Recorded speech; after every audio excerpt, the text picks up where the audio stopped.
నీ దేవుడైన యెహోవాను నీ పూర్ణ మనస్సుతోను, నీ పూర్ణ ఆత్మతోను, నీ పూర్ణ శక్తితోను ఏం చేయాలి? ప్రేమించాలి, ఆరాధించాలి, సేవించాలి.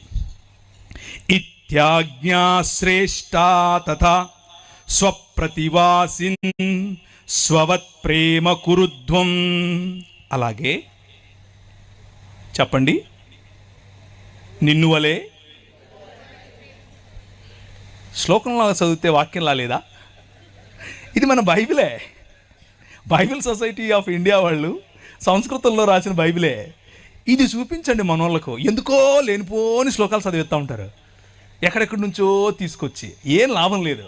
వాక్యం వాక్యం దేవుని వాక్యం ఏం చెప్తుంది అని అంటే, ఇదంతా కాదు. దేవుణ్ణి ప్రేమించు, నీ